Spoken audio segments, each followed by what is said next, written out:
You guys look like... What do they look like, Jimmy? Dorks. They look like a couple of dorks. Get those nerds! Nerds! Nerds! They're coming to get you, Barbara. What? Are you kidding? We got us a family here. Can you dig it?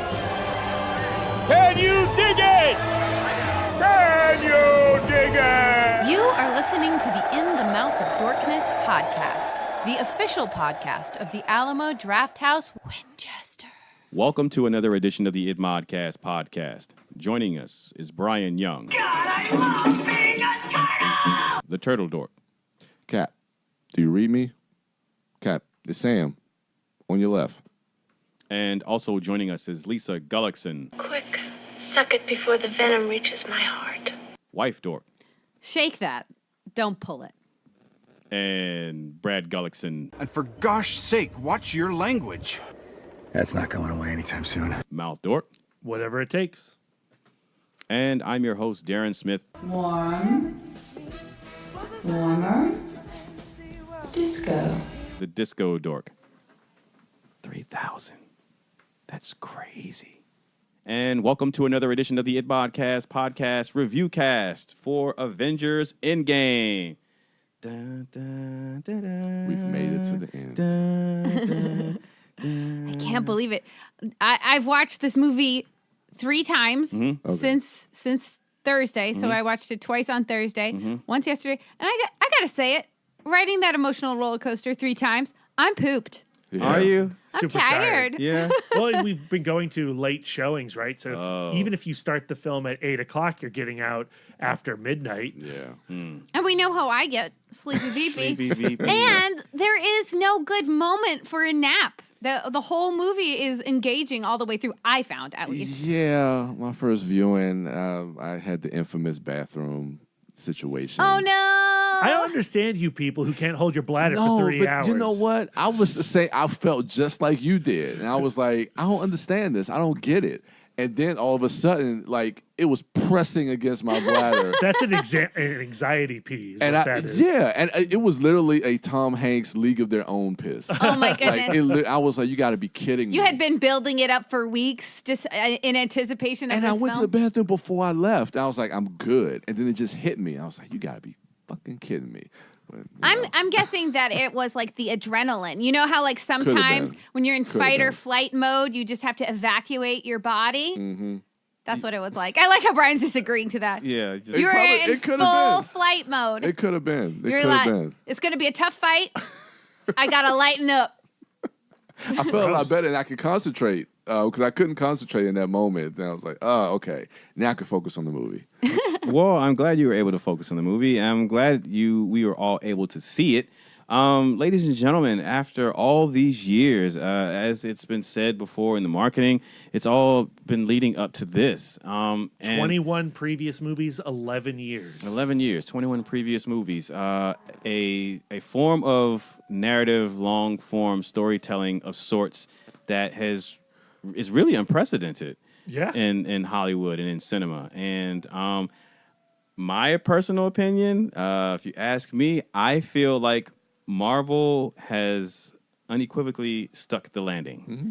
I think that the greatest accomplishment is that like all of the characters are different people than who we met. And I think that this film really accentuates that, especially with the trauma of Infinity War. Then you go to us as human beings. 11 years ago, we were different people. Yeah.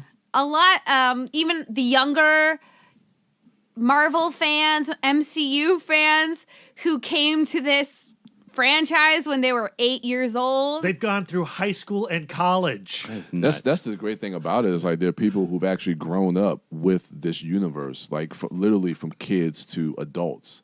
And as these characters have grown, like the people who have followed them have grown as well, and that's the great thing about it. That to see the culmination of that is exciting and satisfying. You know, when we talk about the ending of this movie, everything really comes to a satisfying end. So, well, I hope our listeners, you out there, have had a chance to see it, if not once, multiple times, because we're going to get into some spoilers later on. Before we do that, before we dive into specifics or details about our review and about the film, we're going to just go around and give our brief general consensus and our thoughts on of Avengers Endgame. So starting with you, Brian, Turtle Dork. Yeah, I love the movie. There are some points in the movie that I did kind of have some issues with that I talked about with you previously, and I'm glad I was able to kind of get a second viewing to really just try to solidify my thoughts, to kind of reconcile my thoughts that I had with some of the choices that the Russos made or that maybe some of the actors made in the movie. The comedy I thought worked in some parts. In some parts, I think the comedy didn't really work as well. But outside of that, overall, I think everything worked as far as like the story arcs within the story, and then the way character arcs have built throughout the course of these 22 films and bringing everything to a closure. I like the movie itself. I like how that first hour really is character driven, and some people may have issues with the slower pace of the movie, but I really enjoyed the slow pace and really getting into the depths of the characters. And it just pays off when you get to that final act of the movie. I did find out in my second viewing that although we'll get into the second act, I did start to feel it a little bit, but it didn't make it any less engaging. But I loved it, man. I think everything, there are literally lines in this movie that will call back to the first film, to many previous films that just moved me to tears. I think I may have cried like 3 or 4 times just in the second half of this movie alone. It just has that emotional weight to it, and I just thought it was just a satisfying ending, and it makes me excited to see where the MCU goes, especially now that they have X-Men, they have Fantastic Four, to see what the next saga is going to be within this universe. So I don't know, it makes me extremely excited about it. Wife Dork, where are you at after your three-peat? I am so satisfied by what this film has done for me personally as a fan. Brian, I feel you on the open weeping in the theater. Yeah. After the movie, I got to see it with Darren and Lindsay and just a bunch of my close friends. Not Brad, unfortunately. That's okay. He was at work, but that's okay. But Darren leaned over and was like, "How many times did you cry during this movie?" And I was like, "I don't know. Let me see." Well, I was definitely crying like at the start of the film, and then I cried all my way through the middle, and then I cried at the. So I guess I just once for like 3 hours. Yeah. Just like Brian, as he lost a lot of water weight through his Tom Hanks urination. Like I just lost a lot of salt and water weight just through tears. Just eye piss. Yeah, just eye piss. I identify with that very closely. Oh, gotcha. Did you just coin that term? Yeah. I like it. I'm Trademark. keeping this. I like it. Property of ITMOD.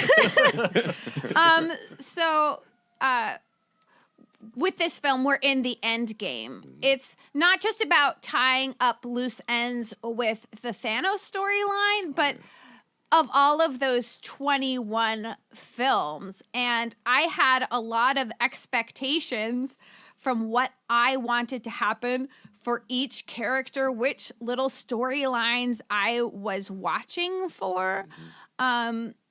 Without giving too much away, it's hard to do spoilers. We're not doing spoilers Not right like now. not do spoilers right away. Well, let's just say there is one character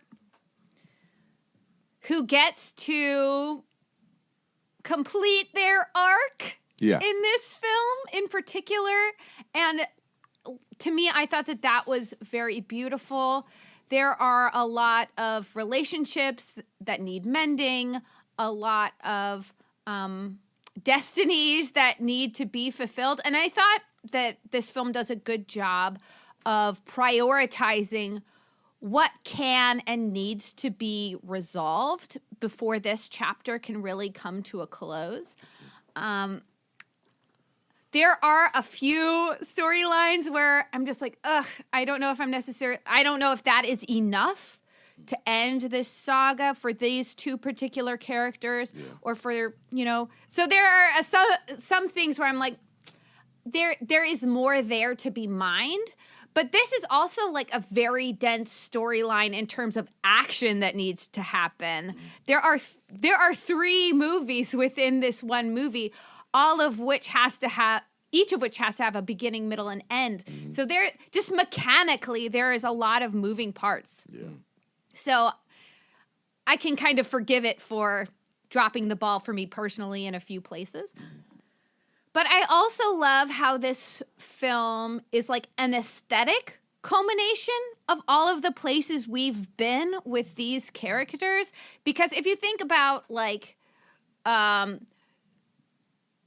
Winter Soldier, No Guardians spoilers, of the Lisa. Galaxy. I'm talking aesthetics of the films we've spoil my already seen. aesthetics. Let me name one more film. Ragnarok. The Asgard as we saw it in the first Thor movie. Those are all visually very different things. And I think that Endgame does a good job of marrying all of these different visual styles to really make it feel like one universe. Yeah. Which is also a big theme of the film. Like finally feeling like, okay, we are now part of the Marvel universe. And then also with the marriage of use of soundtrack versus score. Like I came out of this film really singing the score, but also the way that at the beginning of the film it opens with a song. It doesn't open with score. I think that you would say just offhand, that's a Guardians of the Galaxy thing. Yeah. But now it's an MCU thing. It's part soundtrack songs are part of the fabric of this universe and how this universe expresses itself. I'd say that's kind of there from the beginning with AC/DC and Iron Man. But I think it was perfected in Guardians of the Galaxy. Okay. Yeah. So I think that's all I have to say as my general thoughts. I'm just itching to get to the spoiler part of this episode. All right, what about you, B? It's hard for me to follow up Brian and Lisa. I agree with most of what they said. I, too, think it is the culmination of 21 previous films in a way that no other Avengers movie was, including Infinity War and Age of Ultron. Like, to properly appreciate Endgame, you have to have seen every single movie. And that means you have to have watched The Incredible Hulk. You have to have watched Thor: The Dark World. Iron Man 2. To fully, Iron Man 2, to fully appreciate everything that's going on in Endgame. You would have to have seen every post-credit sequence as well. Oh, yeah, Which, sure. Yeah. Especially Captain Marvel's post-credit sequence. A lot of plot happened, it turns out, in that one post-credit sequence. Yeah, and Ant-Man and the Wasp post-credit sequence. Sure, yes. Because his character starts in this film from that, as extension from that. There are elements of Endgame that I am still trying to reconcile with as fans of the characters. Yeah. I feel like this movie does a pretty good job of sticking the landing for the characters as seen in the MCU, but maybe not necessarily how Brad Gullickson would have written them, and where Brad Gullickson would have placed them. But Brad Gullickson didn't write this movie, so Brad Gullickson should probably just learn to live with what he's got. Very fanboy quibble stuff, and we can talk about that in the post-spoilers section of the conversation. But yeah, I mean, 3 movies, right? It really is 3 movies, and each one is great and radically different from the other within Endgame. And I love that 3 hours and 2 minutes. Do you feel it? Yeah, sure, because it's 3 movies. But I love that you feel the length in certain sections of this film. So, I think it is a top tier Marvel movie. It is totally satisfying. If there was no other movies, we know that not to be the case. Stay tuned to our fistful of summer anticipation. Spider-Man: Far From Home is right around the corner. Yep. But if this was the last Marvel Studios movie, it would feel satisfying. Yeah, absolutely. As a form of a tease for our next chunk of review cast, there is one thing in the movie I told Darren, like, Brad is not going to be okay with Were this you right? element. Yes and no. And I think shit. that it's a really interesting conversation. Oh, shit. I don't know what you're talking about. And then there was something Oh, yeah, I do. that Brian had predicted. Those of you who are very faithful ITMOD listeners, something that Brian had predicted on the cast that we openly shat upon and was like, Really? that is a terrible idea and that's never going to happen. And it did happen. I'm so curious. I'm excited. We're going to have to pick up that conversation immediately. Yeah. Our spoilers have. Man. But it was that element that bothered Brad more than the other thing. Is that cryptic enough? Doesn't it make you want to continue listening? Don't turn the podcast off, you guys, because even Brad wants to know what's happening now. Yeah. So let's cut And I'm to the talking about spoiler him. part of the What about Darren? conversation. Darren. Can I get a fucking shot in? Let Darren say his Damn. piece. Let the listeners be in charge of their 15-second skip. I'll keep it short so we can get to the spoilers. Just check my letterbox review, all 5 of them. I gave the movie 5 stars. And I hopefully in our discussion, when we dive into spoilers into more detail, it will become apparent why. So without further ado, ladies and gentlemen, if for some reason you have not seen Avengers Endgame, please stop what you're doing and try to procure tickets and see this film. Yeah, good luck, because It is a even must. Monday screenings are sold out, guys. Just have faith, though. You can do it. I believe in you. Brad's going to be seeing the movie on Monday with his mom and dad, and I can't wait for Yay. that post-screening convo. Yay. So yeah, go check the movie out. Then come back and be ready for a spoiler-filled review of Avengers Endgame. You have been warned. We shall commence the spoilers and the Are you going to review. put in the doobie-dee-da-wah?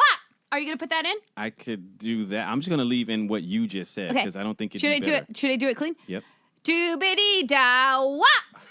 And ladies and gentlemen, here we are for our review cast for Avengers Endgames, complete with spoilers. Yeah. All right, ladies and gentlemen, dorks, fellow dorks. I guess we have to start with that cold opening, maybe? Yeah, let's start with the cold opening, okay? Which makes sense because Clint Barton was not in Infinity War. His whereabouts were left up to debate and much discussion. And I appreciate the fact, well, that's the first thing of note to me is that this was the first MCU film to have a cold opening, if I'm not mistaken. No, they've there's had been others. previous. Really? Yeah, it was there. Oh, Guardians, right? Yeah, I mean, there's actually several. Yeah. There's several cold open films. Well, I appreciated it opened with Clint. He's the first character that we meet, and he's on the farm, at home with his family, and we see what he was doing when the snap happened in Infinity War. Yeah, I love seeing his vantage point of that. I mean, you talk about a movie and the way it opens, and for it to really affect you emotionally, like from the beginning. And the thing is, like we know what's about to happen, and it doesn't make it that any less effective.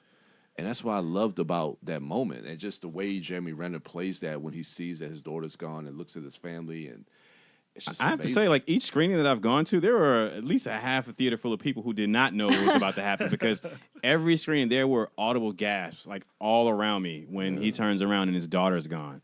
So I think what's you have to talk about when you're talking about Endgame is, and we mentioned it in the pre-spoilers conversation, but the 3 storylines that are happening in this film. It's Act 1, post Infinity War, Act 2, the time heist, Act 3, the war on Avengers HQ. Yeah. Right. And that first act is really just a drama. yeah. You know, it is all about the emotion of loss and how Infinity War was this build up to this confrontation with the mad Titan Thanos, and the Avengers have never experienced defeat in the manner that they received at the end of that movie. And what do you do when you're superheroes and you can't fix something? So the snap happens. the movie, we see Clint Barton's family disappears. We relive the trauma of Infinity War in that short scene. Like artistically, that's what's so beautiful about that cold open. And then we cut to Tony Stark and Nebula surviving for 21 days, 21 movies, 21 days in space. And Tony Stark coming to terms with dying out there. Yeah. I think there is a very interesting juxtaposition over the whole length of this film, but particularly in this, I guess, opening first film, of someone who lost, somebody who got lucky and somebody who got very unlucky. Because when the snap happened, 50% of the universe disappeared, but anybody who's ever done like a coin flip, experiment, sometimes you'll get a string of heads, right? And sometimes you'll get a string of tails. Tony Stark really, outside of the Avengers family, that he kept his suit of armor on. He had a cold kind of emotional distance with the rest of the team, just out of his defensiveness. But he really had one person in the whole world, and that was his wife. That was Pepper. Yeah. Clint was a family man. He was the closest we had to an everyman, wife, 3 kids, and he just pulled a string of tails. Like his entire family was gone. Yeah, you're right. And it goes to that one scene when he comes back to the Avengers compound and he tells Cap, he's like, I lost a kid. And he's like, well, Cap says, we've all lost, and it's true. Like everyone has lost somebody in this. And going to your point with that first act, like, dealing with the aftermath of the snap and where these characters are now, like that was my biggest takeaway. It's seeing where all these different characters were. And I love the scene with Cap, leading the group therapy session with all those different. Yeah, I mean, I want to get to that, and I don't want to turn this into a 3-hour conversation. We had this whole pre-record episode. We had a 3-hour conversation before this episode. We're not going to do a blow by blow. That being said, one of my great positives of this movie is how they immediately deal with Thanos. They find his location. Captain Marvel brings Tony down from space. They say he's out in the garden. Nebula knows where he is. There's a power surge that is very similar to the power surge that happened on Earth. So let's go get him. And Cap says, let's go get that son of a bitch. Swearing Captain America. Siri did not approve. Siri does not like my profanity. And then you get the title. Yeah. Captain America says, son of a bitch. Boom. Yeah. Title, Avengers Endgame. They go to the garden. They find Thanos. He's used the gauntlet to snap away the stones. And Thor gets his vengeance. He finally gets the vengeance that he wanted of chopping off Thanos' head. And it's totally hollow. And, vengeance means nothing. Yeah. And then you get the best 3 words in any Marvel movie ever. Yeah. That's where it really surprised me, was 5 years later. Now they've been living with this defeat for 5 years, half a decade. And that's the thing about that when they kill Thanos is and even when we catch up with Thor later when we see him in the movie, it's like they get their vengeance, but they still were defeated. Yeah. So Thanos it's won. like you say, it's that empty feeling, and it's and that's why I like what we leave, like when we pick up where our characters 5 years later, to see Black Widow kind of taking on that director position that Nick Fury was, and where Cap is, and where Thor is, and all these different characters. So just to see where they are in the aftermath of all this stuff 5 years later.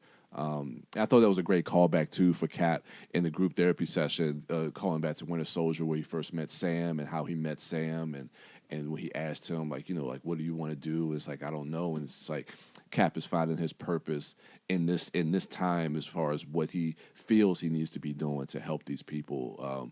That line he says, it's like, we have to move on. Like we've all lost people that we loved, and he was in the ice, but we have to move on. Yeah, and who's like the worst person at moving on, and we've always known this? Captain America. Yeah. So he's telling that to people, but he's also telling that to himself.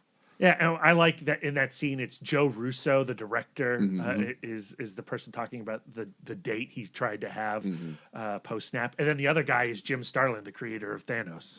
Oh, okay, I didn't know that. Yeah, so San Francisco, we cut to there, and we see Ant-Man coming back. You know, his van and everything has kind of been in storage, and he comes back from the quantum realm from a rat. I guess. Just The most important character in this movie. Because if that rat hadn't have stumbled upon that, then Ant-Man wouldn't have come out the quantum realm and say, hey, I have this theory that we can use the quantum realm to go back into time and jump into different points. It's a weird thing because he got out of the quantum realm in the first Ant-Man very easily. You know, he had one of those Embiggen discs and he shoved it in his regulator and, you know, he got out of it. Yeah. And so it's interesting to me that, you know, I guess he didn't have one of those with him and they didn't like create a version of that. It's a but little they awkward. were also using another mechanism. Yeah, it was something different from the first Ant-Man movie. They were using the quantum tunnel. Yeah, instead of doing the shrinky dink now in between atoms thing. Yeah. But when he comes back, that moment with him going to the memorial in San Francisco looking for his daughter's name, and then he sees his own name, and then that reunion he has with his daughter, I thought was just great to see. Because like I said, I mean, I don't have kids, but I could imagine like him seeing his daughter Cassie, like the last time he saw her, she was a little girl, and now she's a teenager, and just the way Paul Rudd plays that moment, like seeing the sorrowness in his face, like missing the last 5 years of his daughter's life. I mean, I just thought that was just a really, really emotionally impactful scene. Just that exchange between the two of them when he sees her for that first time. But then, of course, we learn about the whole thing with the 5 hours compared to the 5 years and how time works differently. You know, we see domesticated Tony. So it's just like where all these different characters are at the moment with the certain choices that they decide to make for these characters, because I didn't think they would take Iron Man or Tony Stark in that direction of him being domesticated and him being a family man. So I thought that was interesting for his character as well. What I also find really interesting is that he was essentially in isolation from the original trauma. He did not experience Thanos. He can never really experience Thanos. He just went to a world and the world was different. But I think that that's what gives him the fresh perspective to well, from the time, through Hank Pym and going to the quantum realm, and now a space alien came and destroyed our planet. Like, he's seen impossible things happen, and he's not Bruce Banner. He's not, Tony Stark. But he sees, okay, the impossible is happening. Mm-hmm. And he's the one who does the new blood thing and goes like, if it can be done and it being done is impossible, then it can be undone, even if it is impossible. Does that make sense? Yeah, as far as with his character. I mean, but he has to convince the other Avengers that it can be undone. And it's not the scientists he goes to at first. It is Cap and Black Widow and Natasha. Nat. Yeah, absolutely. And they're not scientists, but they're like, well, I get emails from a raccoon, so this has got to be possible. Yeah. And it's the scientists who go like, I guess so. Yeah. But they don't think of it. The big brains don't come up with the time heist. No. I mean, and it makes sense that it's Scott that's the one that could come up with this whole idea of what they could do in the quantum realm. So, yeah, I mean, it makes sense that he would go to Cap, because I think that's the person, well, he was on his team in Civil War, so. And I think he just went to HQ. Like, he's just like, and that's who happened to be there. Yeah. But still. Yeah. The fact that they can just be like, well, be on board, as opposed to, well, that sounds crazy, and you watch too many movies. Yeah, I know. But I like where they take the character of Nat as well, especially like when that one scene when she's as the director, and she's talking to all the different characters, and Captain Marvel and the things she has to do, and you have Nebula and Rocket, but then like you have the moment where she's talking to Rhodey about where Clint is, and you could definitely see the struggle that she's dealing with, the conflict that she's dealing with, with where Clint is, and the stuff that he's doing. And even what Rhodey says, like, look, even if I find him, I don't even know if I want to bring him in. And like there's a struggle with that, especially with the relationship that they've built throughout the course of the universe with Clint and Nat, and how close they are. Knowing that ultimately there's something that's going to have to happen between the two of them, which, they reunite, and then ultimately what happens in the second act between the two of them. But I thought that was interesting as well, learning about where Clint was and how she's responding to that too. So well, Natasha's role has become like keeping the family together, because she literally has nothing else. And she says that to Cap. That the Avengers are her family. The other Avengers kind of recoil into their own sorrow and to their own problems. And Natasha has no choice but to put the Avengers first and put coming to a resolution first. And that's why I think that scene with her and Cap is so important, because Cap is in a place where he goes like, I have to move on. I have not lived my life. We owe it to the people who have vanished to have lives, because otherwise, right, Thanos might as well have snapped all of us, right? So his story is, we have to move on. We have to move on. But that is his story. That's his narrative. But he's BSing. Like, he doesn't actually believe any of that. But I think he believes comes- that for other people. I don't think he believes it for himself. I think he does believe it for himself, and that's why he goes back at the end and lives his life. I think that was his moving on. I don't think he doesn't make that choice in that moment. I don't think that's where that moment comes from. I think that moment comes from the climax of the movie. But that's what he is trying to convince others of, and what he's trying to convince himself and the only of. reason he eventually accepts that is because Tony is denied it. Right, but you're not disagreeing that is what he is trying to teach others to do, and what he himself cannot do until the climb. Okay, that's good. But Natasha is saying, like, I can't move on.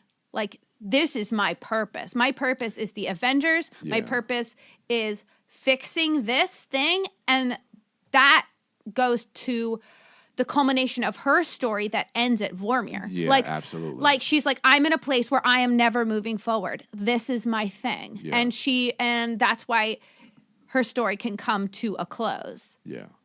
No, you're right. I think the culmination of everything from that scene, and she says like what her purpose is, because watching it again, I noticed that, and that does kind of culminate into that whole scene at Vormir between her and Hawkeye.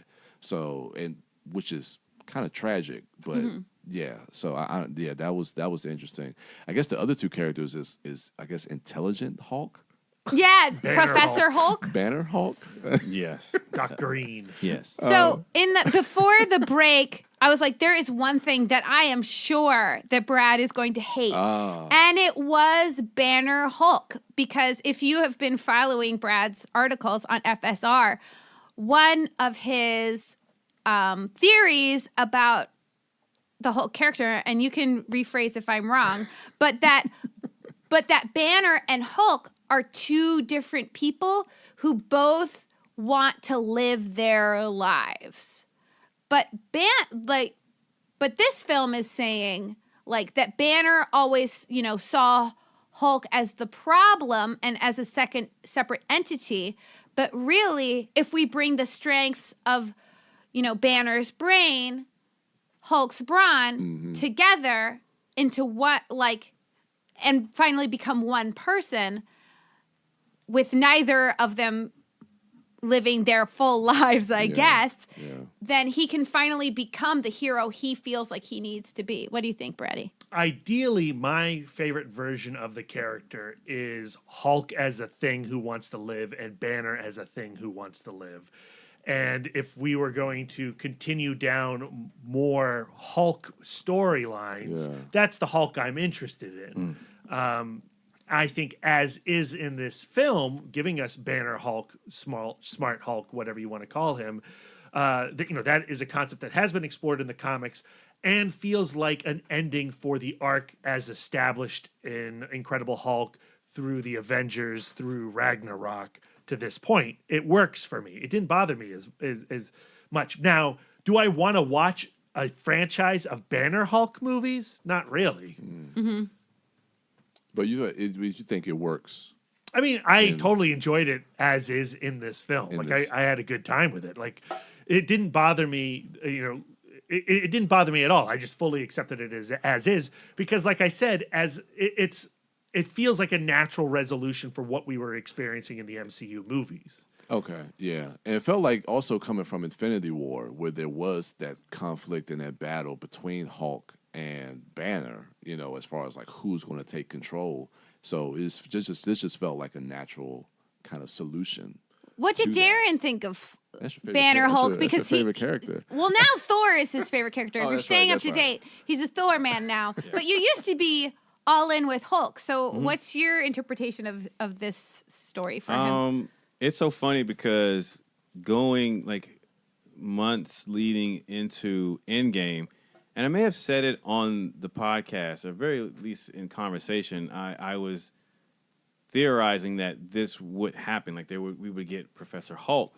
But for whatever reason, like I totally just stopped thinking about that.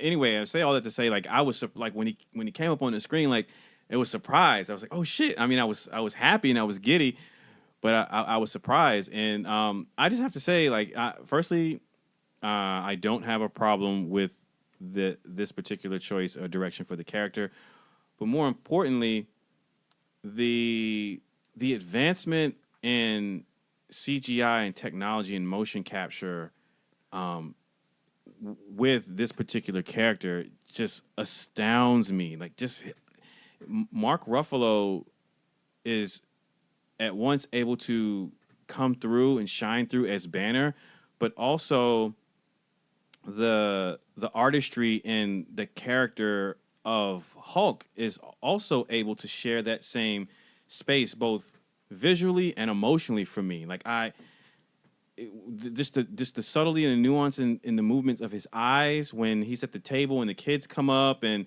he's asking Scott Lang to take the selfie. I literally forget that that's a CGI creation. Like I totally buy into it just because of how well the visual effects are done in that moment. And I think it's extremely important now that you have an intelligent Hulk to have mastered the visual effects, because we have to be able to see both entities. We have to be able to see the physicality and the stature and the silhouette of the Hulk, but we also have to be able to see Banner, the humanity in Banner come through in that character. And it's a delicate balance, and you don't want to lose the audience's attention in either one of those regards because we're not selling the visual effect of it. And I think that they did it like amazingly, because after the scene in the diner, we eventually will transition to some tests being run for time travel, and we get more of Banner Hulk in this moment, and a lot of the banner is coming through. Actually, most of the banner is coming through because he's in control, but in this giant form of the Hulk. And so there's humor in that scene, and it's sold just by the motion capture performance in the body and in the face. So that, I think I'm character-wise, like we get a much chiller Banner. Yeah. Like he's not like he has much like. He's more willing to take risks. He doesn't have, more confident. Yeah. Like, in the case of like Ultron, he was kind of like the naysay guy who kind of went along with Tony because Tony seemed so confident, but he was really unsure of himself and unsure of his role in general. The one thing that bothers me about this particular storyline is that, for the most part, the Banner storyline is resolved by the creation of this new Hulk. So throughout the movie, he doesn't have much of an arc. Right. Yeah. And he doesn't really even have a moment to deal with Natasha's death. He doesn't deal with Natasha's death. Like, when they meet up again, you expect to see some kind of sparks or like hurt feelings. And they don't. But there's nothing. There's no chemistry between them during the diner scene. And I, like, as a person who's fascinated with, like, I'm like, I'd like to see all of these characters, you know, fucking each other. That's what I want to see. Like, I found that a little bit disappointing that they didn't have more tension. Yeah, I thought the scene in the diner with Natasha pushing back on Banner Hulk and saying, like, well, you used to think this was impossible and you've done it. Yeah. Like, that moment I like.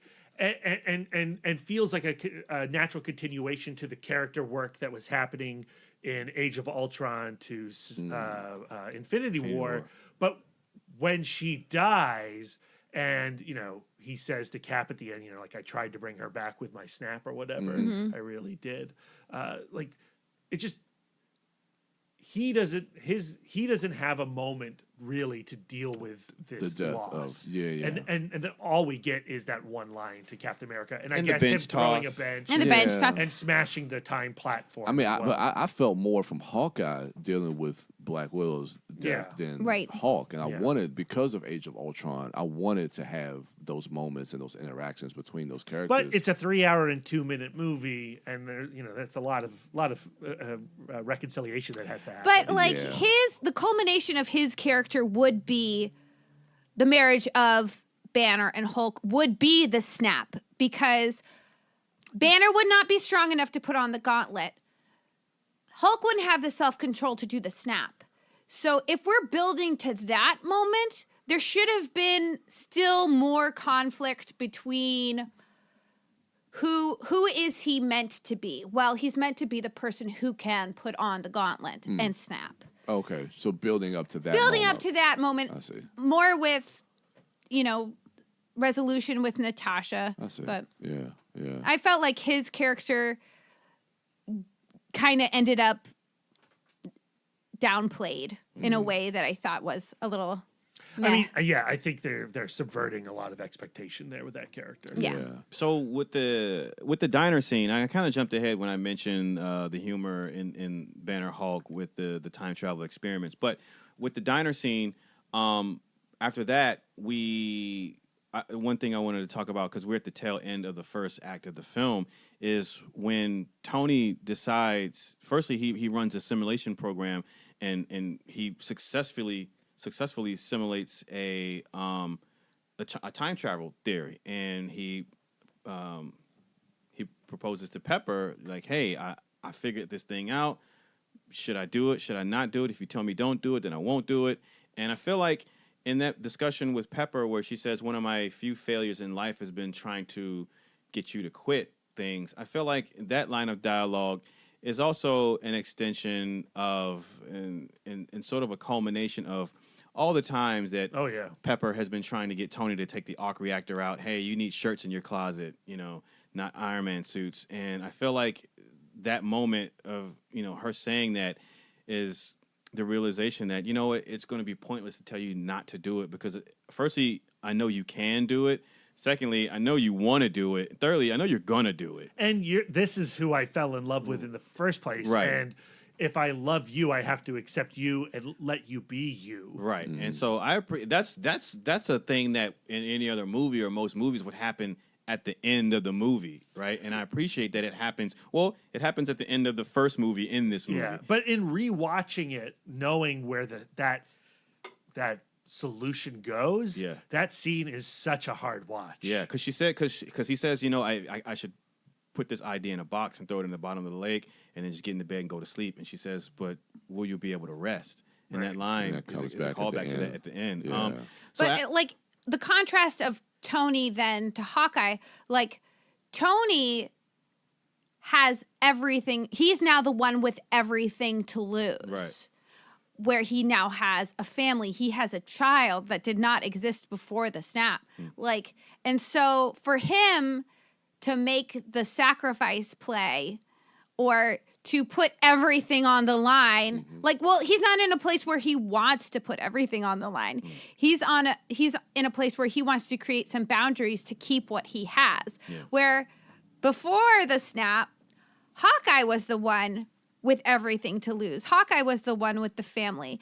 And now that his family is gone, he goes full Punisher and starts, you know, just killing bad guys left and right to try to fill a hole in his heart. Just begging, like, somebody, please kill me. Give me a reason to die because I have nothing to lose. Yeah. And so so at the end of this act, we get a Civil War resolution of sorts between Tony and Cap. This one I also thought was kind of cursory. Because initially Tony turns down the idea of helping him with the time heist, but after some failed experiments on the part of just Banner, Natasha, and Cap and Scott, Tony changes his mind because he's successful in that theory, that simulation, and Pepper basically gives him the okay, so he joins them, and so we had that moment where he gives Cap back the shield and he says, "Look, man, I don't want to harbor any resentment or whatever. It's toxic. I don't like it." And then they make amends. What are your thoughts about that, Brad? You didn't like that, Lisa? Yeah, I did. I found that all to wrap up pretty quick, especially if you consider the clash they had when Tony had returned from space. And Tony gets in Cap's face and goes like, this was your fault. Like, you disappeared when we were facing Thanos the first time. You were gone.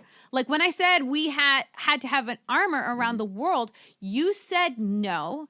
When I said we need to give it our all, you said, you know, like, we don't trade lives. Like, this is your fault. And I think that comes from his shame in failing, his shame in losing Spider-Man. And so, like, it's a huge thing. And for him to just go, like, you know, like, to pull up in his car and go like, hey, I told you so about the time machine thing. 1, 2, like, resentment is corrosive. I don't want it. Here's the shield. I think that a deeper, like, conversation has to balance the scales of Civil War and the opening of the film. To me, I wasn't expecting that first conversation to be so brutal. You know, like, when the reunion finally happens between Steve and Tony at the beginning of the film, it happens in, like, the first 5 minutes of the movie, the first 10 minutes of the movie. It's so shocking. And then it's so ugly and painful to see Tony so angry at Steve, and justifiably in a lot of ways. But then 5 years later, that solves a lot of that issue because he has a child. He's a child. That's what I was thinking too, yeah. You know, when he sees them come back, a lot of that narrative is happening in silent facial expressions. And I feel the anger lift in that scene between Steve and Tony discussing just the very nature of the quantum realm on the porch with his daughter in his hands. Yeah. And then when he just tinkers, because that's what he is, he's a tinkerer, and he suddenly solves it, and his daughter witnesses it, and then he puts his daughter to bed, and then he has that conversation with Pepper. Like, he's lived a lifetime in those 5 years, and I totally buy and appreciate how he goes, you know what, resentment is corrosive. And he does give him an I told you so, and that's enough for Tony. And Steve has a lot of self-loathing in that moment, and for Steve doesn't even want to take the shield back. The idea of, like, getting the shield when he's like, I don't know, Tony. And when Tony says, no, you know, he made it for you, that crushes me emotionally. Like, you're not getting a whole another scene like you do, like that they had pre 5 years later, but I feel and understand it all emotionally, if not narratively spelled out. No, I agree. Because I think, like you said, that time, those 5 years where Tony is in his life right now, having a family, and, you know, the idea of resentment is corrosive. I think that was enough for me to buy into that as well. I mean, I do think one of the MCU's, if you're going to call it a critique, one of the MCU's problems is that so much character growth happens off screen between movies. Like that has been happening over the last 21 films. And then you have this 5 years later, and a lot of character growth happens within that cut. But, you know, it felt in keeping in tone with the narrative. What was your whole thing I guess before we get to the second act with Thor, because that was one of my. I didn't know how I felt originally about how the choices they made with Thor. But even with that being said, was sitting with the film after my first viewing, I kind of appreciated it a little bit more. As far because when you get introduced to Thor, you know he's got the belly and the dad bod and whatnot, and it played it as a sight gag. But even in that scene when Rocket and Hulk go to see him to convince him as far as everything that they're trying to do, and he mentions Thanos' name, like I was telling Darren this, like Chris Hemsworth and his performance and portrayal of that character, even though you know the audience is looking at his body and playing it for laughs, but there's a lot of hurt and regret, and he plays that beautifully in that moment where you really feel for him. But so I didn't know how I felt about the choice that they made for him, but the more and more I think about it, and especially on my second watch, it works a lot better. I know Lisa has strong opinions on it. Oh, I do, but you have also opinions on it. So I want you to give your opinions first before I give my opinions. Well, in giving my opinions, I'm going to spoil some of your opinions. Okay, then I'll just say my opinion. Okay, I love the emotional arc for Thor. Mm-hmm. I think that him being the one to take Thanos' head off in kind of an impotent revenge move, and then having to deal emotionally with the violence he invoked with no resolution, like, and the fact that he was not satisfied with his, like, I think that that's beautiful. And I think that that is necessary for his character. Just the emotional dealing with, am I a hero or am I not? I could not save my mother. I could not save my relationship. I could not save my kingdom, right? I could not save my adopted home. I could not save my brother. Like, he is the great failure of the Marvel Universe. Right. To me, I thought that the body thing used as a joke was a little fat shamey.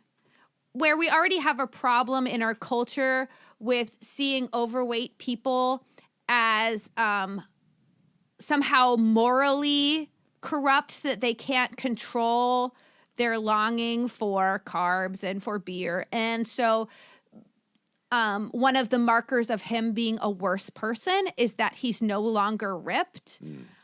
I think is it's a very base joke to make. And I think in terms of where, like, body diversity is one of the areas that the MCU has not adopted yet. They've just they've taken a step into other races and other cultures. They've taken, giant leaps in, let's include some women. Let's make sure that these women are equally powerful and bring to the fore unique gifts.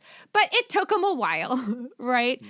But body diversity is something that we're not seeing in the MCU. Or anywhere. Anywhere. And even Rocket is very, slim. And so to use body shape, and this is something I feel like I'm having to work on.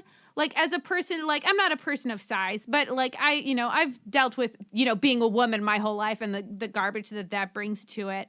And, being a person who is recovered from an eating disorder and all of that body dysmorphia bullshit that comes with that. But the way I speak about characters and actors, I find myself first referring to how beautiful I think they are, how attracted I am to them. So it's something I'm trying to work on myself. So when I see it happen in a film where they're like, this, how we know that Thor is bad? Well, now he's fat, right? I just don't think that that's okay anymore. I think that body diversity is something I need to work on personally, and I think that it's something that we need to work on culturally. And I feel like that is an element of this film that is socially not going to stand the test of time. I agree that there might be some fat shaming going on there, and that his fatness is used as a butt of a joke, and that is a very cliche use.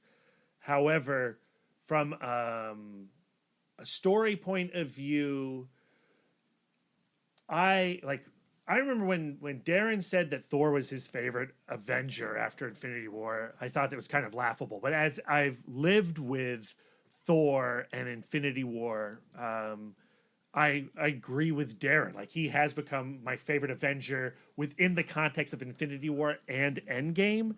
And what I love about Infinity War is he's practically the main character. It starts with the decimation of Asgard, the people, and the nation.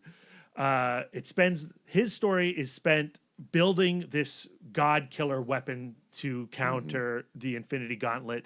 And because he chooses a base emotion of revenge rather than strategy, he allows for the snap to occur by wanting that final push of axe into chest, by getting face to face, by wanting to express his anger to Thanos as he's killing him. That decision damns everybody in the universe. And now in Endgame, he takes the head. He finally gets his vengeance, and it does nothing for him. In fact, it sends him into this traumatic depression, and he is less than he's ever been. And when you see a body like Hemsworth reduced to a fat suit, it is a laugh, and they treat it in many ways as a laugh.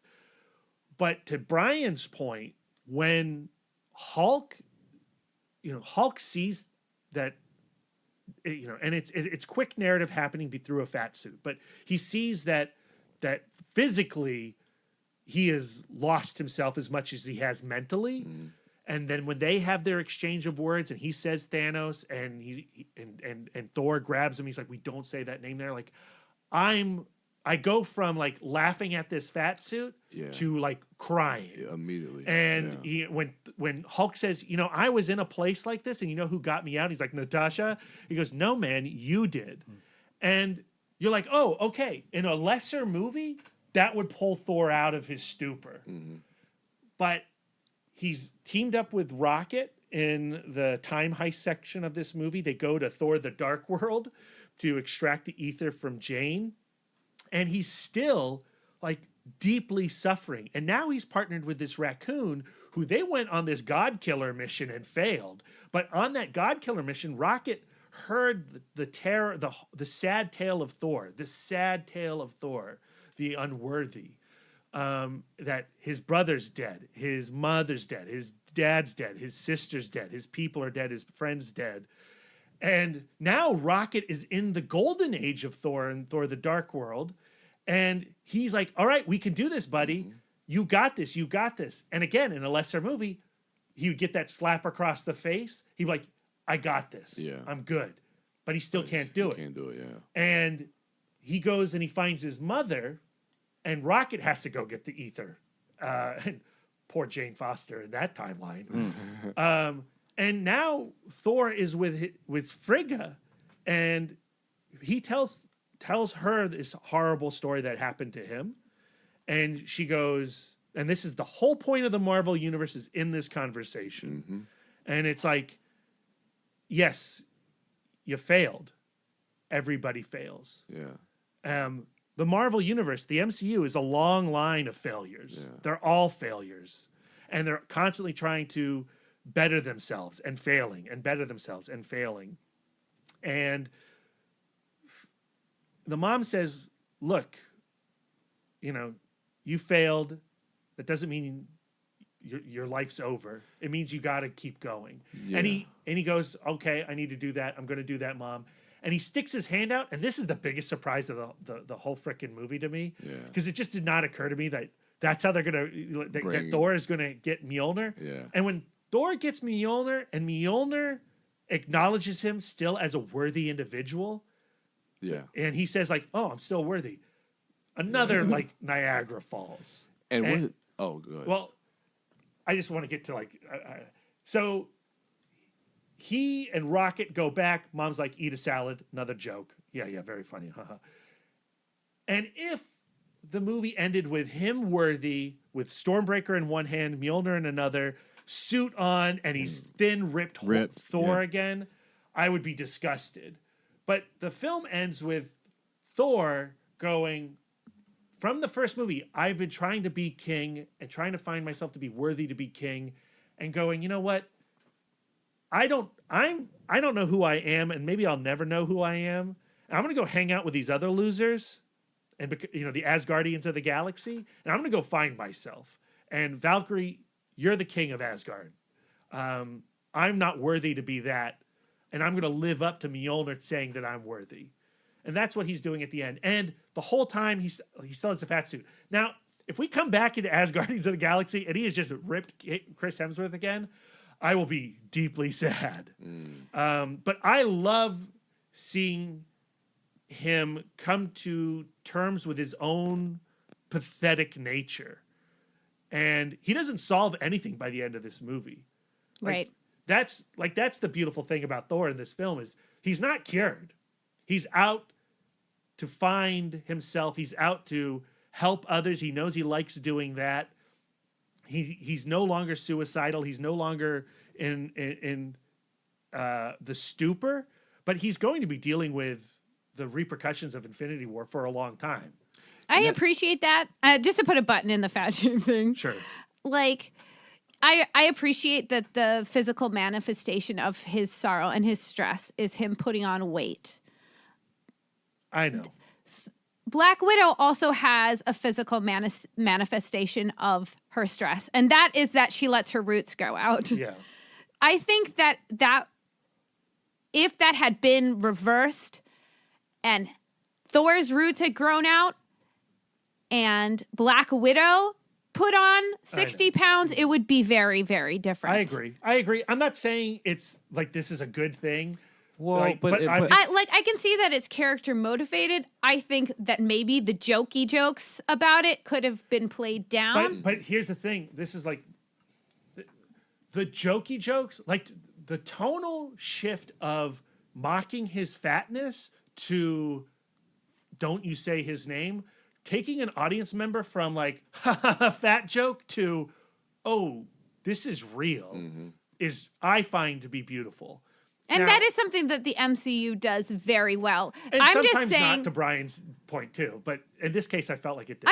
I'm just saying that I don't think it's fair, and I think that is something where people are going to point to that and go like, ugh, that is so 2018 to be still making fun of fat people. I mean, we could keep going in circle. I agree. We need to move beyond body shaming in society.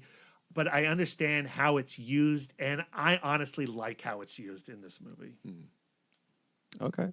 And so after they get Thor, they have to go get Clint, and this is the final moment of like the first act is when because he's the last remaining Avenger that has to be rallied up. And only thing I'll say about this sequence is. First time I didn't notice it, but the subsequent revisits, I noticed that there was all one shot, and that shit was bad. Yeah, that was bad. I mean, I love the Ronin costume. I wish we got more time with it. It's amazing. Yeah, give me that action figure. Yeah, sword. Oh, yeah, it's nice. I think that "Don't give me hope" line is a turning point in his character, where he goes like, please God, do not save me now because I cannot handle it. Yeah.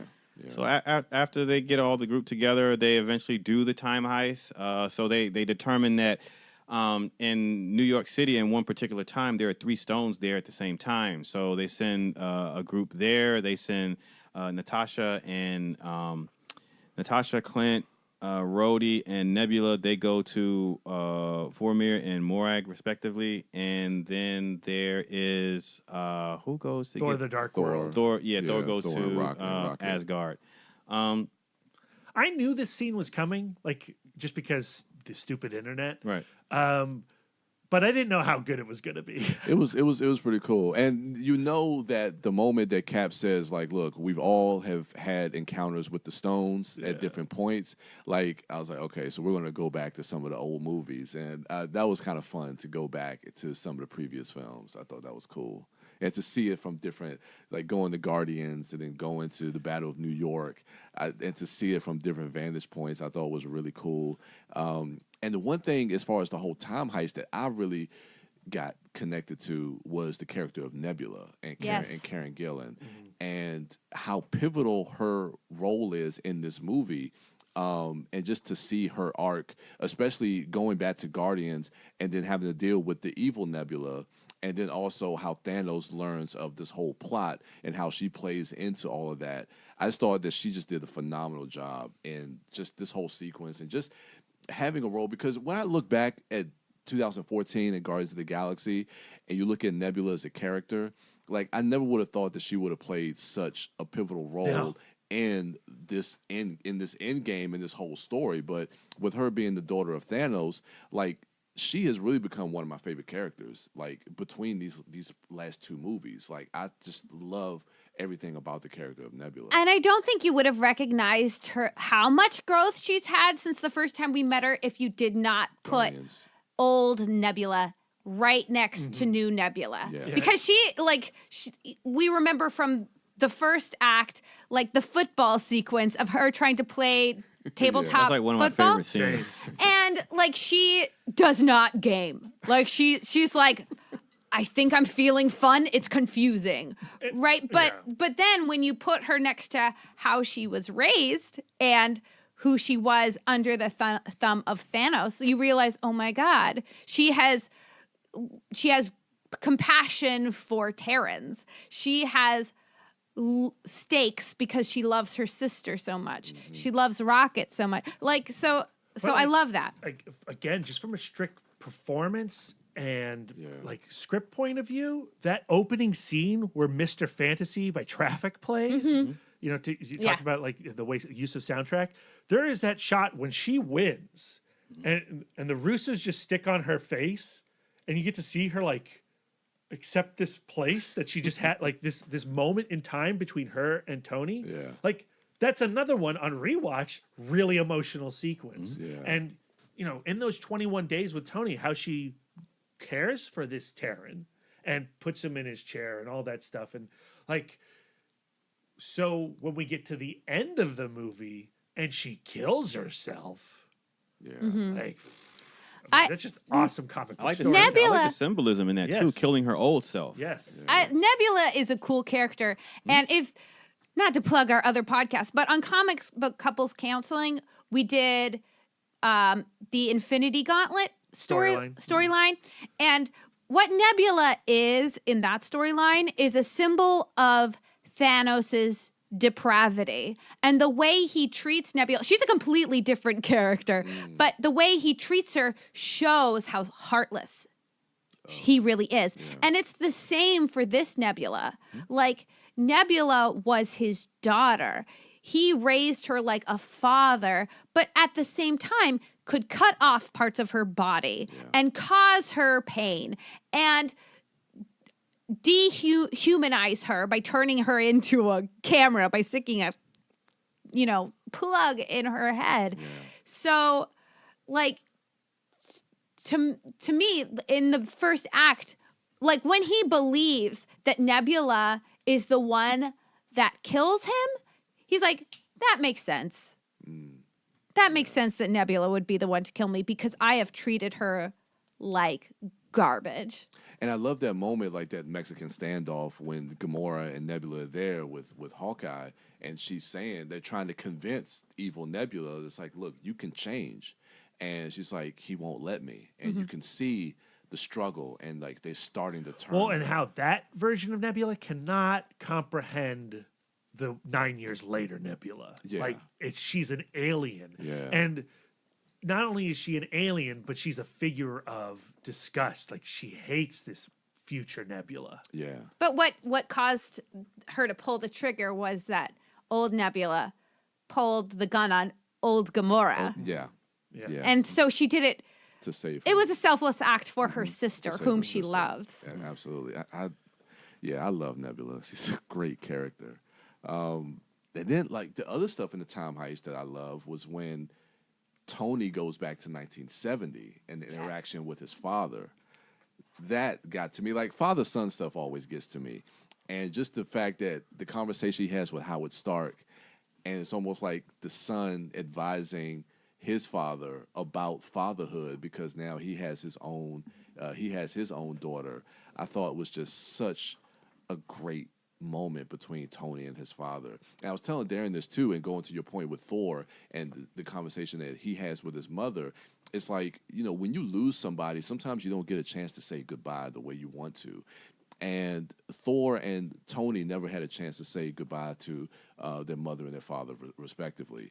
And the fact that now they have that chance to tell them how much they love them and tell them how much they meant to them, to finally be able to say goodbye to them, I just thought was just phenomenal storytelling to be able to give those characters those moments for them. I just thought it was just fantastic. And the idea that Howard's been this massive shadow on Tony Stark, and now Tony sees Howard as just this guy, other guy. Another dad. Just another dad who didn't know what the hell he was doing. And couldn't even remember how far along his wife is, and it just thinks of himself as an annoyance to her while she's pregnant. And, I love all that stuff. Yeah. It was great. Yeah, he would never be able to come to peace with himself and everything he's done if he had not come to peace with his father.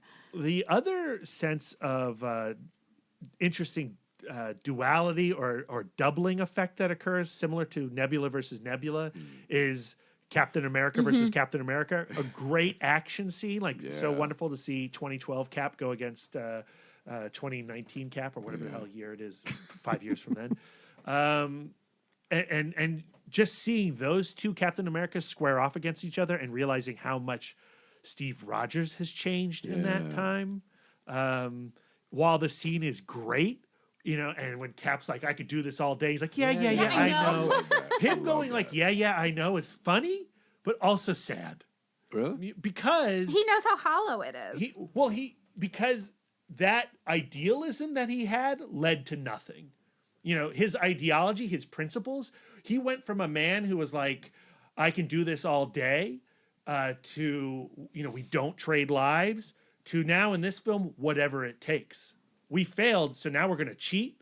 We're going to fight ourselves. We're going to do whatever it takes. But I don't know. But I still feel like, because at the very least at the end of the film, like when I'm skipping ahead, when his shield is snapped in half and Thanos' entire armada is there before him, he's living that I could do this all day. He straps that shit up and he stands there by himself before even hearing on your left, and he's ready to do that shit all day. Yes, but the gee whiz, two-dimensional philosophy of pure goodness is gone.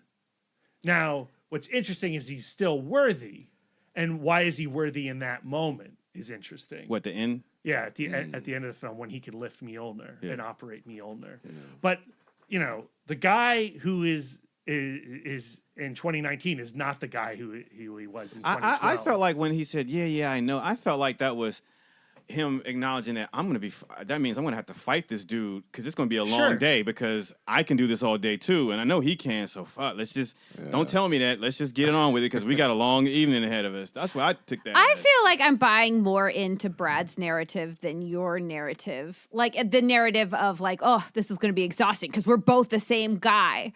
Where I think Brad's narrative of like, this is a Cap who just wants to get the job done. He doesn't revel in the heroism as much anymore, in the we're beating up bullies idea anymore.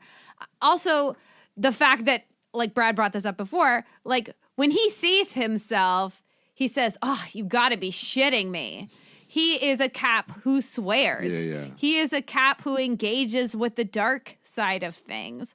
So I think that, like, he feels like almost like he's engaging with a child version of himself, a version of himself who has not seen anything. Like a more idealistic version of himself that thinks of the world in a certain way. Right. That Cap would never say whatever it takes. Yeah. Because Cap has had the snap happen to him twice. Like when he came out of the ice, everyone he knew was dead. Yeah. There was a whole crop of other people, and he went through it alone. Yeah. And then for it to happen again, it's got to be exhausting. Don't you think? Like this idea of That's why Bucky's appearance, reemergence, right, compromises his values in Civil War, and that's why he's desperate to hold on to his relationship with Bucky to the point of hiding what happened between Bucky and the Starks.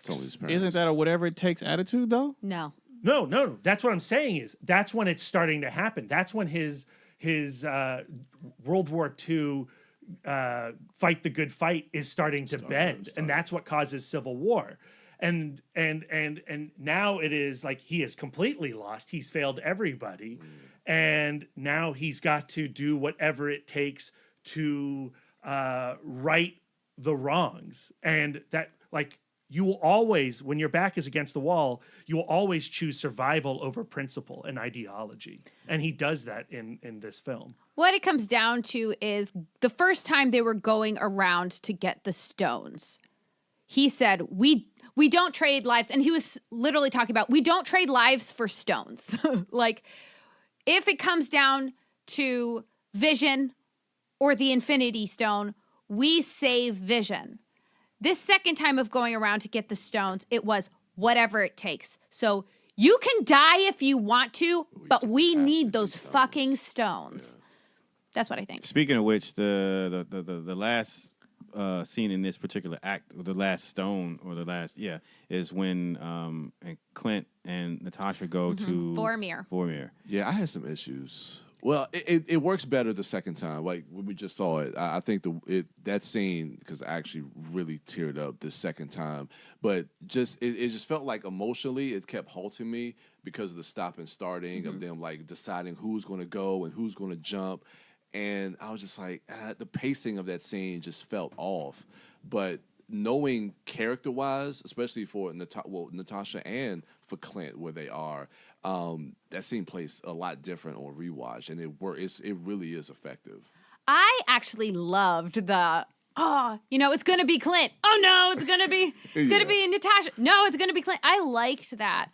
And to me, I feel like if Clint had died, he would have died out of shame for what he had done post the snap and how he became Punisher Hawkeye. Natasha took her life out of pride and love for her family. And so she got to kind of like she gave a gift. She gave the gift of her life, where him ending his life was, I need to resolve, I cannot process my shame for what I have done. And it's worth losing my family to not have to process this shame, I think. So I like the fact that, and their lives are reverse. Like before the Avengers, she was the, heartless, cold killer. Let's just get the job done. And he loved her after that. And so she was saying, like, you did that for me. You loved me after all I had done, right? You loved me despite my worst mistakes. So the world will love you despite. We're not the sum of our worst mistakes. That's it. Yeah. So, yeah. I mean, I think as it plays out in the story, I don't necessarily have a problem with it. I think it is a little bit of a bummer that two of the most badass women in the Marvel universe were sacrificed on Vormir. One was murdered on Vormir, one took a sacrifice, and when you're left at Avengers HQ and you've got Hulk and Thor and Hawkeye and Iron Man and Captain America all mourning the loss of Natasha, and it's just like the dudes are left.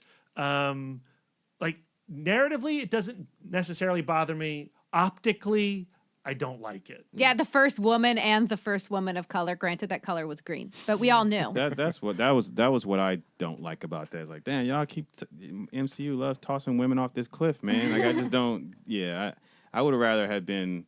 I heard what you're saying narratively and character wise, Lisa. But I don't know. I just would have rather have been Clint. If not, just so that another woman wasn't tossed off the cliff. I don't know. I don't necessarily like as written. I'm glad Clint didn't. It wasn't Clint, right? But I just feel like we could have written something differently there, Right. or put different people on Vormir. On the Vormir. Yeah. But I don't know. But Brad has a theory, the Soul World theory. Well, I mean, I don't like. I would be surprised if Guardians 3 Adam Warlock pushes them out of because the like soul. Adam Warlock, is the he becomes the person who holds dominion over the Soul World, and people can be pulled out of the Soul World. You could pull Black Widow out. You could pull Gamora out of the Soul World. I don't see the MCU doing that, but that's what the comic book would do. But I think there is something to whoever made the sacrifice wakes up in this pool. Well, it's, you mean the person? Who lost the one that they love? They wake up at the bottom of the mountain at Vormir. They wake up in this pool. Yeah, and at the bottom of the mountain in Vormir. Yeah. They're not on another side or anything at that point. But you do see in Infinity War, you do see Soul World after he snaps, which is why, like, I'd love to see Hulk in Soul World. Like, what happened after Hulk snapped? What happened after Tony snapped? Where were those Soul World scenes? Yeah. I don't know. It's interesting too because we get a lot of cameos during the time heist from previous movies, and all of them I think serve a purpose. As far as seeing Frank Grillo and Robert Redford, in different settings. But the one with Tilda Swinton, with the Ancient One, because hers gives a lot of expositions as far as this whole alternate reality, the whole Back to the Future 2 theory, as far as like alternate realities and how she explains to Banner, as far as like, okay, if I give you the stone and you fix your reality, it still doesn't change my reality, and how it just kind of branches off. So, I mean, they do a lot of technobabble to try to explain some of stuff, but I think they do a good job of simplifying that so that the audience can really follow it. Yeah, but then they do create multiverses. Because Loki escapes. Yeah, Loki escapes, and that means that timeline will be changed. Captain America going back would create a portal as well. And then also, timeline. Like, if you're living in that reality, like you're still gonna notice, hey, Hulk, you can have this stone. Oh, Cap, thanks. Like, you're going to notice that. Well, like, how does the returning of the Soul Stone work? Exactly. And how does that affect Natasha? Well, after they have that dance, he just pushes his Carter off. No. It's interesting, but yeah. I think that's interesting because, like, well, if he's returning the Soul Stone, it's like, well, since I'm returning this stone, like, can I have my friend back? Can I get Natasha back? There's no take back. No take back. No take Unless back. Adam Warlock's there and he takes them up. So after that they have all the stones and they return, and that begins like the third and final act of the film. They Tony fashions a gauntlet out of Stark Tech, and ultimately Hulk is the one who ends up doing the snap because, as he said, he technically was meant to do this, was built for that, as there's an extreme amount of gamma radiation given off by the power of the glove. And so once that happens, their joy is short-lived because Nebula has brought Thanos through the quantum realm, and he lays waste to Avengers HQ, and then the final battle begins. So, And somehow, like, before it would take like a whole Pym particle to bring people back, and then all of a sudden she just sticks her fingers the board, and then all of a sudden she can bring an entire ship. She gave Thanos but I mean, Pym it's particles. one Pym particle for an entire ship full of... she also used the Pym particle to go in the future. So the only way that those ships could have come back is if they had replicated the Pym particles in 2014. I guess they could do using Thanos' technology. Yeah. Which is what I assume. Like they got technology to warp through space and shit. Yeah. Probably retrofitted that shit. But we do get a pretty decent, not decent, pretty brutal battle between Thanos, Cap, Tony, and Thor. So good, so great. And that's when you get your I'm always angry, or Vision lifting up fucking Mjolnir. We get Cap wielding Mjolnir, and why do you think he can lift Mjolnir now and not in Age of Ultron? I don't know. We need a crowd pleasing moment to end this shit off with the biggest bang possible. Maybe he didn't believe in himself. Yeah. I think it's because the Cap in 2012 hadn't been tested to his limits, hadn't discovered that he was willing to selfishly hide things to protect the Winter Soldier, that he was willing to betray friends, and that this Cap is fully engaged in a cosmic selflessness. Yeah. That answer is as good as any, and I like it. Yeah. I like it. All right, I'll buy it. I didn't need it because it just looked cool him doing it. I didn't even think about that till you brought it up. Like, because he's Captain America, because it's awesome. Yeah, but I'll take it. I mean, it was a great fight between the three of them, and like I said, in that moment where he's about to stick Stormbreaker into his chest, and you see Mjolnir start to raise, and I'm thinking that's going to go to Thor. Shit, I knew. I freaking knew. And I didn't know. Like my first viewing, and when it goes past Thor and Thanos, and you just see the shot of like, Cap grabs it, like, man, everyone lost their shit. But I love that Thor loved that Cap was worthy. Like, I knew it. And I think that is growth as a character, because before he was like, he loved that he was the only one who was worthy, and he was very threatened when Vision could lift Mjolnir. But now he's just like, well, I've got like Stormbreaker is pretty great. It's way bigger. And like, I'm not like worthiness is not in limited supply anymore to him. Yeah.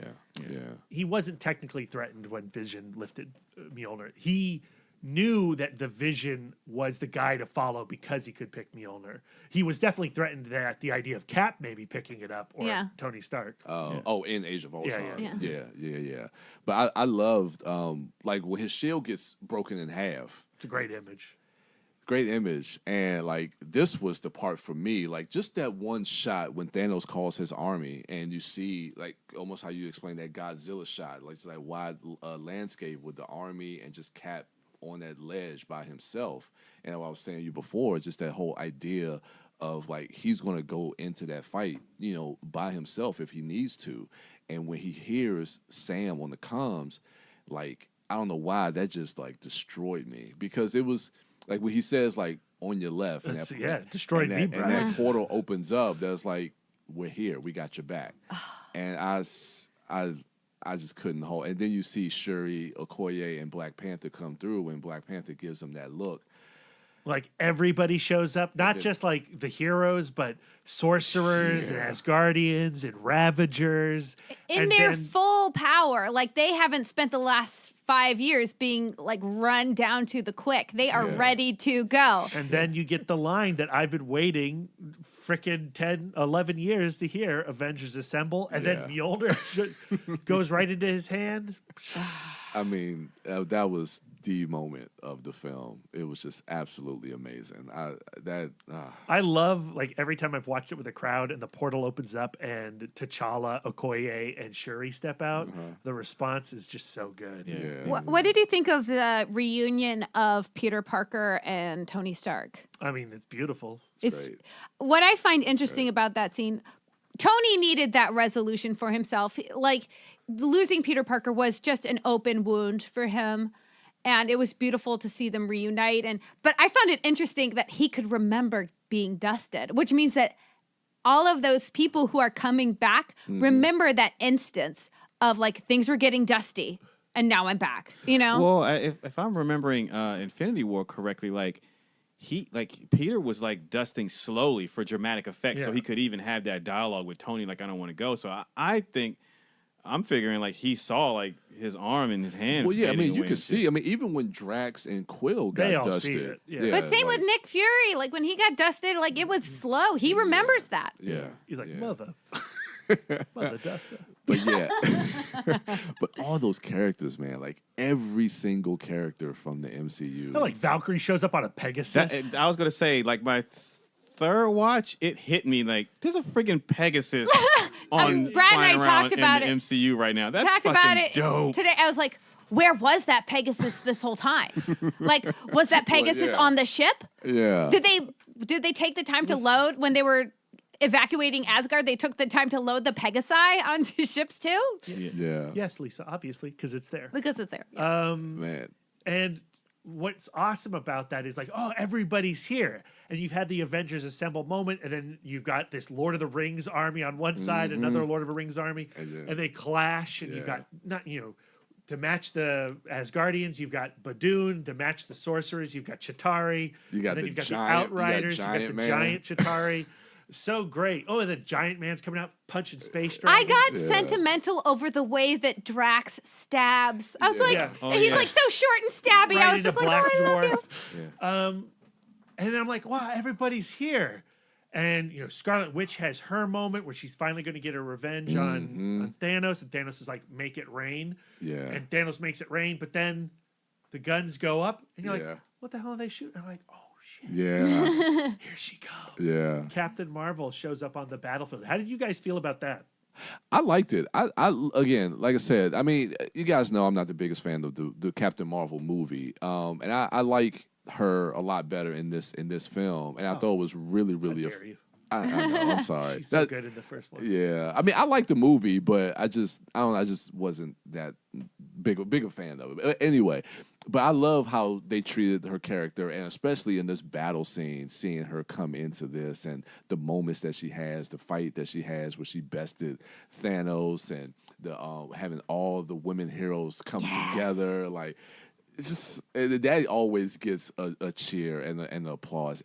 Oh man, it was just so great. A-Force. Yeah, it was just so great to see Seeing that. Pepper in that suit, that shit was That's bad. At that awesome. moment that they had when she's back to back with Tony. Oh, Yeah. So good. But like with the Ms. Marvel coming, I think that Captain Marvel, Lisa? I've been calling She's her coming, Ms. Lisa. Marvel all week. I know, I'm so excited someday. But like what I love about that moment when the guns go up and you're like, what could possibly, like moments before that, we were seeing the Avengers get creamed again. Like that scene where like Spider-Man is like full on in the fetal position. Yeah. Like, even though I'm like, well, Thanos cannot win again, but I still felt the stakes in that moment, and seeing Captain Marvel really was this just wave of triumph and relief. Mm-hmm. And I love that exchange between him and her and Peter Parker. It's like, I'm Peter Parker. It's like, hey, Peter Parker. You got something for me?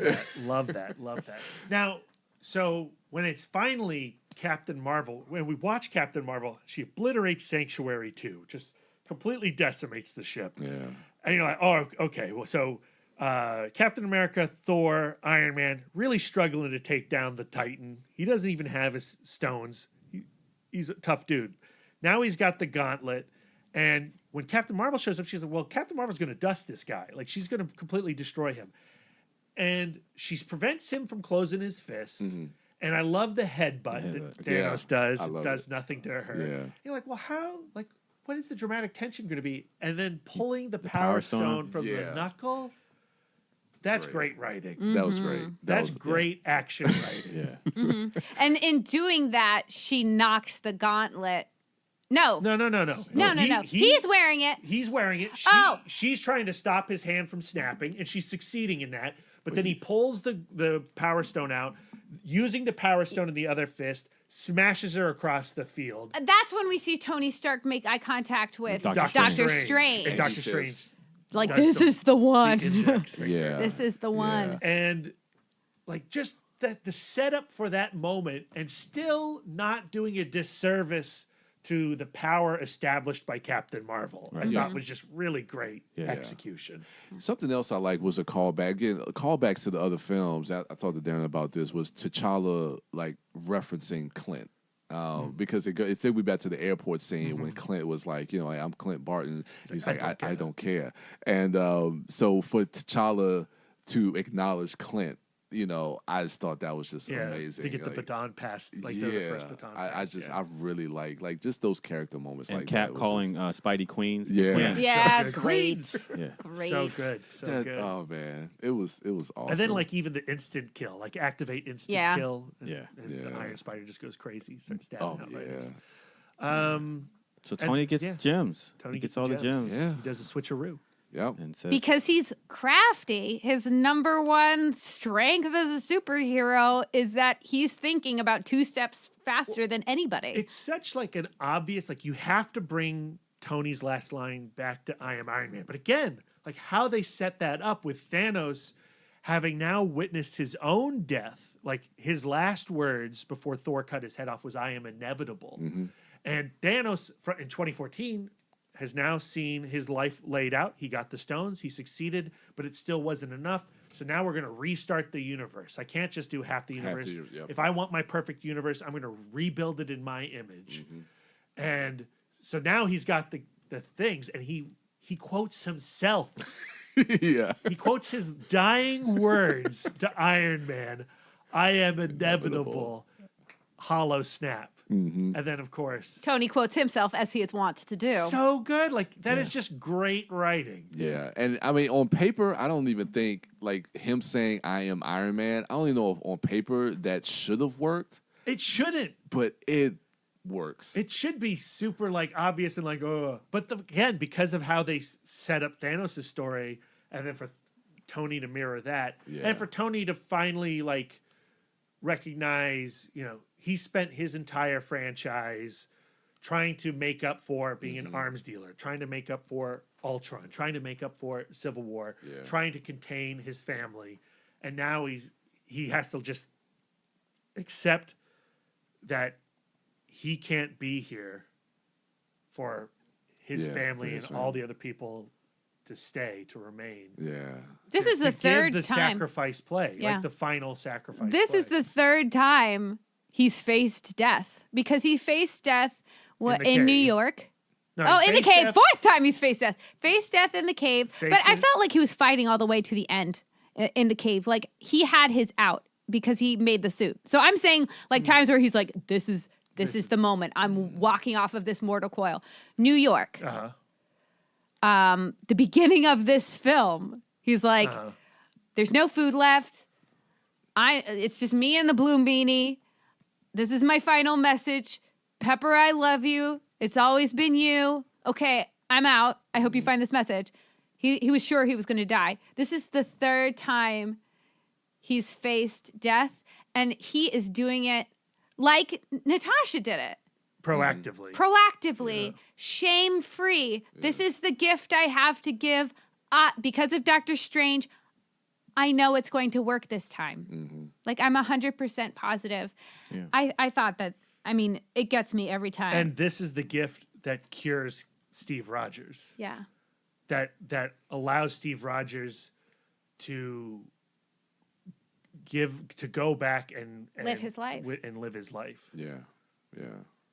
Because even like, I mean, fast forward into that scene where you see old Cap, you know, he says like, you know, I took the advice and went and got a life, you know, because what Tony said to him, you know, get a life. So, what did we think about the pacing of the actual death moments? Because we have Rhodey get his kind of goodbye. Yeah. And then Peter Parker Yeah, gets this everybody's getting extended. turns. And I was like, the first time I watched it, I was like, Peter Parker, he's a high schooler. He has no sense of decorum. Like, it's not about you, friend. You knew him for like a year. Get Yeah. out of there. Where is Pepper? Yeah, I was glad Rhodey was there. Yeah. Just to have that quiet moment with him. And I mean, the Peter Parker thing, I mean, just anytime he says Mr. Stark, just. I mean, I liked all three. I Like, didn't to have those moments. Yeah. I liked it better the second time when I knew that Pepper was going to get her moment. Yeah. And the way that it brought back the, hey, you know, that, like, you know, you can rest now. Because his whole life was just this hustle of trying to protect what he loved. First himself, then the Avengers, then his family. I think Avengers Endgame has that Return of the King thing where there are like 9 endings. And I expected that. But yeah, I you expected kind of that. have to. And for me, I have more invested in these characters. So I really appreciated every ending that we got. Yeah. And I was so happy, like, we would go from, you know, the funeral to the time platform to Yeah. Margaret Carter. Yeah, and Peggy even Carter. get a small little moment between Clint and Scarlet Witch. Yeah. We see Wakanda. We get to see the Wasp, Ant-Man, and Cassie. Yeah. We get to see Happy and Morgan Stark. Like, Oh my god. Oh my god. Yeah, cheeseburgers, man. That shit. Destroyed John Jared. Favreau is so good Yeah. in that small little scene, man. So Yeah. good.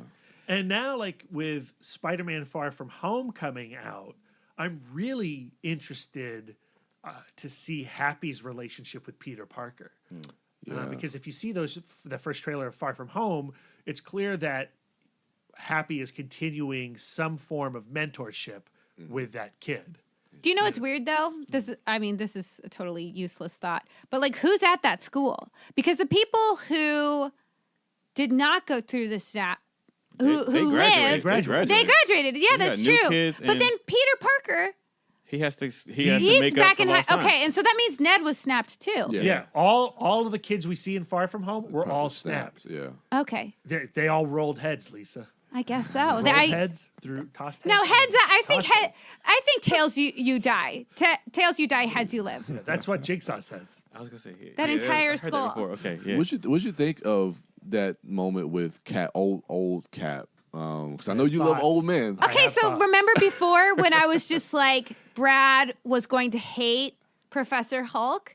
I was like, the Cap being able to go and live a life with Peggy is something that Brian predicted on the air, and then Brad and I both went like, no, no way. And coming out of the film, this was the thing where Brad was like, I don't know if I'm okay with this. You didn't like First watch, I hated it. Clint Rogers. I mean Steve Eastwood. I mean, So Old I Cap. mean, I have a lot of thoughts. First watch, I really disliked it. Really? For me, an element to the appeal of Captain America is that he sacrificed personal life for the greater good, or the needs of the many, or what have you. And that is an essential element to Captain America. And when he stops that, that's the end of his story. And so, like, it bugged me. Now, I won't continue to read Captain America comics like that, because that can never happen for Captain America, for his comic book convention to continue. But as an MCU finish, it works. Like, it makes sense. And so on rewatches, it bothered me less. And now I've actually come to liking it because of it as a response to what Tony has given him. That Tony did this for us. And if Tony is going to do that for us, I got to do something. I got to do something. I got to do something with it. Yeah. And that is something that Captain America has said, at the beginning of this movie, where he's like, he's telling people in this VA program that, if we don't do something, if we don't learn by our mistakes, and if we don't continue on, then we should have just been killed by Thanos to begin with. He's told that to people. Yeah. And then he comes back to Black Widow and he says, I say to others, we have to move on, but we never do. Well, if now I have to move on because Tony can't. Yeah. And so that all works for me. And so, like, while ideally, like, my comic book version of Captain America, that would never happen if we were going to continue to read his comics month after month. But Chris Evans is done. Or maybe, who knows. But so I now really like the ending. I do have one more quibble with it, though.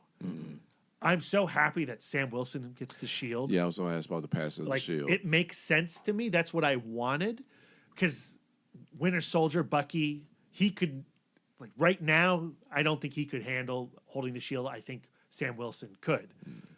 I do wish there was some sort of conversation between Bucky Steve. That's what and I was Steve, going to say. I wanted rather more than a between. nod. Like, why didn't they both go up to the bench? I wanted more between Bucky and Cap. Yeah, they had kind of a little like, you're taking all of those the stupid with you before the jump. That's what I settled on. But So- Captain America is clearly a different like Steve Rogers is a different person at the end of his life So and after do you that. think there was just an understanding between the two in that think moment so. that I knew? I know Steve's not coming back. When I my first watch, Yeah. I got the sense that Steve wasn't coming back same. because of what I Bucky knew. said to him. Like, I'm gonna miss you. Yeah. And it's known, like, okay, well, based on previous time travel exploits in this movie, That's you're only right. going to be gone a few Right. seconds. So when Bucky said, I'm going to miss you, I knew he and Steve were never going to reconnect in the same way. Right. So when he came back, I feel like I felt like even when Bucky walked away, like when Steve got zapped away, he knew. Bucky turned away. He already and when knew. you rewatch it, he definitely knows. knows that he's not going to see him not, again. yeah. And so I feel like he didn't need to see him because he said his goodbye. Yeah. So I'm really excited to watch the Falcon and Winter Soldier the Disney Plus show. Yeah. Because I imagine that show is going to be a lot about Sam Wilson living up to the memory and the history of the Captain America mantle. Yeah. And I'm guessing it's not going to start with Sam Wilson, in the Captain America uniform. It's going to be about building up to accepting that. Yeah. And Bucky is the perfect aid to help Sam on that mission, and Sam's going to help Bucky through the loss of Steve, to survive the loss of Steve Rogers. Interesting, man. So it's all really interesting. I really like it. But it's something I had to really think on and required multiple watches for me to appreciate where this movie leaves a lot of its characters. Yeah. Yeah. Because we've been 11 years, we've been thinking about where How these it's- characters are going and how they're how it's gonna behaving. end. And So, Black Widow, her story is tied up. Iron Man, his story is tied up. Captain America, his story is tied up. We've already talked about some of our open ends. Thor joining the Asgardians of the Galaxy. I would just is say an the open end. Guardians in general. The Guardians is a big open ending, especially with Star-Lord now having old, like a Gamora who never fallen in love with him.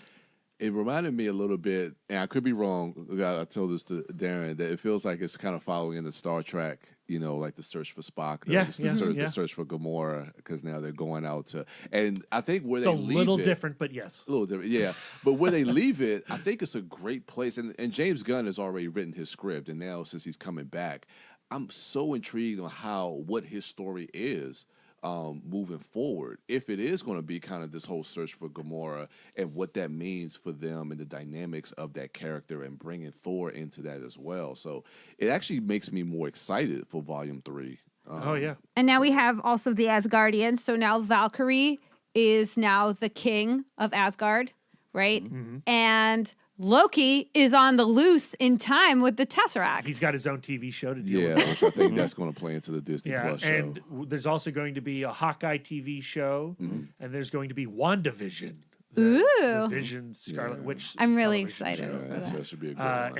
And Elizabeth Olsen said that it has a 50s aesthetic, and that immediately made me start to wonder, is it really keeping in line with the Tom King storyline? I hope so. That shit's dark, And so though. the idea, I've already written this. Oh, good. The idea for me would be that Wanda would bring back the Vision and Viz and Vin, and she. So would it's like live reversed. Yeah. Yum. Yeah. I like Yum, that idea a lot. yum. One person who I'm like, I do not know where he's at this point is Bruce Banner. Banner Hulk. Yeah, I was thinking about that a little bit. Without Tony, he is the big brain on the team, so I think you can still keep Banner Hulk around. Banner Hulk, again, is not as interesting as Bruce Banner Hulk dynamic we had before this film, but maybe they could do some really interesting things with it. I don't know. Yeah. And then Ant-Man and the Wasp. And Cassie. And Cassie now. Yeah. I mean, we'll probably get another Ant-Man movie. So They like their trilogies. They do. Anybody else missing? What's Black happening Panther. with General Thunderbolt Ross? What's going on? Oh, he's gonna retire soon. Yeah, and I like when they pan through during the funeral and just getting that one shot of Sam Jackson as Nick Fury. I like how we ended it on him coming in frame on the porch. So he's probably just going to retire, right? He's done. He's Spider-Man. He's in Lisa. Spider-Man. I'm joking. So yeah, I'm making jokes. I know. Captain Marvel, of course, will have more adventures with her. Doctor Strange will have more adventures with him. Black Panther. Black Panther probably got like the least amount to do in Endgame, and he didn't have a ton to do in Infinity War. Well, him and they all dusted. All of Wakanda practically dusted. Yeah. So I'm excited to see what happens with Black Panther in the future as well. So, Doctor Strange. It's exciting, man. It's exciting to see what they're going to do. Now they got X-Men and Fantastic Four. So, I can't even. Dr. Doom. I mean, Silver Surfer. Like, Marvel has all these. Don Greenwood. They could do so much. So, yeah, this is a good close. I like Magical this. times. We live in magical No times. post-credit stingers. No. Nope. I'm at peace with that. You were. But I love the credits though, like all the actors' names, and you get The signatures? Yeah, The with Star the- Trek 6 Undiscovered Country ending. Oh, okay. That's how. I'm that's gonna how start the- forging me some The ciggies. crew went out. I'm gonna buy some 8x10s and invest in myself, Oh, copying Lord. those signatures. And selling them. Yep. Oh, no. Ladies and gentlemen, hit us up on social media and let us know your thoughts about Avengers Endgame. You can follow the podcast at ITMODcast on Twitter, Instagram, and Facebook. You can follow Brian Young, the Turtle Dork, on Twitter at the Turtle Dork, at the Turtle Dork 1 on Instagram, and at Brian William Young on Facebook. Wife Dork is at Sidewalk Siren and at Bake Dork on Twitter and Instagram. She's also at Sidewalk Siren on Letterboxd. Brad Gullickson is at Mouth Dork on Twitter, Instagram, Facebook, Letterboxd, and Untappd. And I'm Darren Smith, the Disco Dork, on all social medias. And that's going to do it for us. Thank you all for listening. Enjoy the rest of your week. And until next time, I love you 3000. Oh.